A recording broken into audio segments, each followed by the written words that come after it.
Hello viewers, ಇವತ್ತಿನ recipe pineapple ಪಚಡಿ ಕೇರಳ ಸ್ಟೈಲ್ನಲ್ಲಿದೆ. ತುಂಬ ಸುಲಭ ಹಾಗೂ ಕಡಿಮೆ ಸಮಯದಲ್ಲಿ ಮಾಡಬಹುದಾದಂಥ ಒಂದು ಸೈಡ್ ಡಿಶ್. ಬನ್ನಿ ಹಾಗಾದರೆ ರೆಸಿಪಿ ನೋಡೋಣ. ಇಲ್ಲಿ ನಾನು 2 ಕಪ್ ಪೈನಾಪಲ್ನ ತೊಗೊಂಡಿದ್ದೀನಿ. ವೆಯ್ಟಲ್ಲಿದ್ದು 250 ಗ್ರಾಮ್ ಇದೆ. ಪೈನಾಪಲ್ನ ನಡುವಿನ ಹಾರ್ಡ್ ಭಾಗವನ್ನು ನಾನಿಲ್ಲಿ ಉಪಯೋಗಿಸ್ತಾ ಇಲ್ಲ. ನಾನಿಲ್ಲಿ ಒಂದು ಪ್ಯಾನನ್ನು ಬಿಸಿಗಿಟ್ಟಿದ್ದೀನಿ. ಅದಕ್ಕೆ ನಾನು ಹಚ್ಕೊಂಡಿರುವಂತಹ ಪೈನಾಪಲ್ ಹಾಕಿ 1/4 ಕಪ್ ನೀರನ್ನು ಕೂಡ ಹಾಕೊಳ್ತಾ ಇದ್ದೀನಿ. ಖಾರಕ್ಕೆ ಅನುಗುಣವಾಗಿ ಹಸಿಮೆಣಸಿನಕಾಯಿ ಇಲ್ಲಿ ನಾನು 3 ತೊಗೊಂಡಿದ್ದೀನಿ. ಹಾಗೆ 1 ಇಂಚು ಶುಂಠಿಯನ್ನು ಹಚ್ಕೊಂಡು ಹಾಕ್ಕೊಂಡಿದ್ದೀನಿ. ಹಾಗೆಯೇ ಒಂದು ಅರ್ಧ ಟೀ ಸ್ಪೂನ್ ಟರ್ಮರಿಕ್ ಅಂದರೆ ಅರಿಶಿನ ಪುಡಿ, ಹಾಗೆಯೇ ರುಚಿಗೆ ತಕ್ಕಷ್ಟು ಉಪ್ಪನ್ನು ಹಾಕ್ಕೊಂಡಿದ್ದೀನಿ. ಇದೆಲ್ಲವನ್ನು ಒಂದ್ಸಲ ಚೆನ್ನಾಗಿ ಮಿಕ್ಸ್ ಮಾಡಿ ಇದರ ಮುಚ್ಚಳವನ್ನು ಮುಚ್ಚಿ ಮೀಡಿಯಮ್ ಫ್ಲೇಮಲ್ಲಿ ಪೈನಾಪಲ್ ಸಾಫ್ಟಾಗಿ ಬೇಯೋವರೆಗೆ ಇದನ್ನು ಬೇಯಿಸ್ಕೊಳ್ಬೇಕು. ಪೈನಾಪಲ್ ಬೇಯಬೇಕಾದ್ರೆ 1 ಕಡ್ಡಿ ಕರಿಬೇವಿನ ಎಲೆಯನ್ನು ಕೂಡ ಹಾಕ್ಕೊಳ್ಳಿ. ಫ್ಲೇವರ್ ಚೆನ್ನಾಗಿರುತ್ತೆ. ನಾನಿಲ್ಲಿ ಹಾಕ್ಕೊಂಡಿಲ್ಲ, ನೀವು ಹಾಕ್ಕೊಳ್ಳಿ. ಇದು ಬೇಯ್ತಾ ಇರಲಿ. ಅಲ್ಲಿವರೆಗೆ ನಾವು ಒಂದು ಕೋಕೋನಟ್ ಪೇಸ್ಟನ್ನು ರೆಡಿ ಮಾಡ್ಕೊಳ್ಳೋಣ. ನಾನು ಒಂದು ಕಪ್ನಷ್ಟು ಹಸಿ ತೆಂಗಿನಕಾಯಿನ ತೊಗೊಂಡಿದ್ದೀನಿ. ಇದಕ್ಕೆ ಒಂದು ಅರ್ಧ ಕಪ್ನಷ್ಟು ನೀರು ಹಾಕಿ ಫೈನಾಗಿ ಇದನ್ನು ರುಬ್ಕೊಳ್ಬೇಕು. ಈ ರೆಸಿಪಿಗೆ ಬೇರೆ ಯಾವುದೇ ಮಸಾಲ ಪದಾರ್ಥಗಳು ಬೇಕಾಗೋದಿಲ್ಲ. ಇಲ್ಲಿ ನಾನು ತೆಂಗಿನಕಾಯಿನ ಫೈನಾಗಿ ರುಬ್ಬಿ ಸೈಡ್ಗೆ ಇಟ್ಕೊಂಡಿದ್ದೀನಿ. ಇವಾಗ ಇಲ್ಲಿ ಪೈನಾಪಲ್ ಕೂಡ ಸಾಫ್ಟಾಗಿ ಬೆಂದಿದೆ. ಇದಕ್ಕೆ ನಾನು ರುಬ್ಕೊಂಡಿರುವಂತಹ ತೆಂಗಿನಕಾಯಿಯ ಪೇಸ್ಟನ್ನು ಹಾಕ್ಕೊಂಡಿದ್ದೀನಿ. ಇದನ್ನು ಒಂದ್ಸಲ ಚೆನ್ನಾಗಿ ಮಿಕ್ಸ್ ಮಾಡೋಣ. ಈ ಪೈನಾಪಲ್ ಪಚಡಿ ಸ್ವಲ್ಪ ದಪ್ಪ ಕನ್ಸಿಸ್ಟೆನ್ಸಿನಲ್ಲಿನೇ ಇರುತ್ತೆ. ನಾನು ಸ್ವಲ್ಪ ತೆಳುವಾಗಿ ಮಾಡ್ಕೊಂಡಿದ್ದೀನಿ.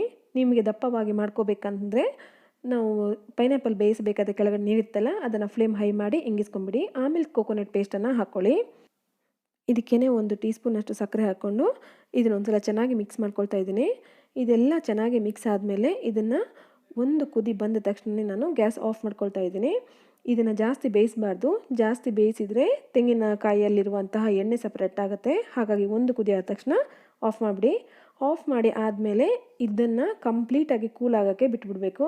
ಯಾಕಂದರೆ ನಾವಿಲ್ಲಿ 1 ಕಪ್ ಕರ್ಡನ್ನು ಕೂಡ ಇದಕ್ಕೆ ಸೇರಿಸ್ಕೊಳ್ತಾ ಇದ್ದೀವಿ. ಅದಕ್ಕೆ ಪೈನಾಪಲ್ ಏನಾದರೂ ಬಿಸಿ ಇರಬೇಕಾದ್ರೆ ನಾವು 1 ಕಪ್ ಮೊಸರನ್ನು ಹಾಕಿದ ತಕ್ಷಣ ಮೊಸರು ಒಡೆದು ಬಿಡುತ್ತೆ, ಕ್ರೀಮಿ ಟೆಕ್ಸ್ಚರ್ ಬರೋದಿಲ್ಲ.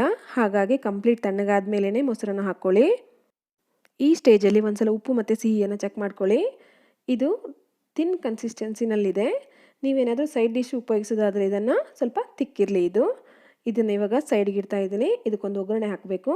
ಹಾಗಾಗಿ ನಾನು ಒಂದು ಕಡಾಯಿಯನ್ನು ಹೀಟ್ ಮಾಡಿ ಅದಕ್ಕೆ 3 ಟೀ ಸ್ಪೂನ್ನಷ್ಟು ತೆಂಗಿನೆಣ್ಣೆಯನ್ನು ಹಾಕ್ಕೊಳ್ತಾ ಇದ್ದೀನಿ. ತೆಂಗಿನೆಣ್ಣೆ ಬಿಸಿ ಆದ ತಕ್ಷಣ ಅದಕ್ಕೆ 1 ಟೀ ಸ್ಪೂನ್ನಷ್ಟು ಸಾಸಿವೆ ಚಟಪಟ ಅನ್ನಬೇಕು.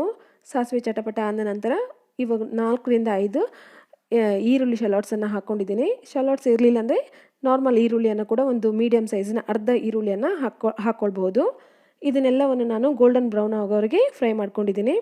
ಅದಾದ ನಂತರ ಇದಕ್ಕೆ ಒಂದು 2 ಡ್ರೈಡ್ ಕೆಂಪು ಮೆಣಸನ್ನು ತುಂಡು ಮಾಡಿ ಹಾಕ್ಕೊಂಡಿದ್ದೀನಿ. ಅದಾದ ನಂತರ ಒಂದು ಕಡ್ಡಿ ಕರಿಬೇವನ್ನು ಹಾಕ್ಕೊಂಡು ಇದನ್ನು ಚೆನ್ನಾಗಿ ಮಿಕ್ಸ್ ಮಾಡಿ ನಾವು ಮಾಡಿರುವಂಥ ಪೈನಾಪಲ್ ಪಚಡಿಗೆ ಮಿಕ್ಸ್ ಮಾಡ್ಕೊಳ್ಬೇಕು.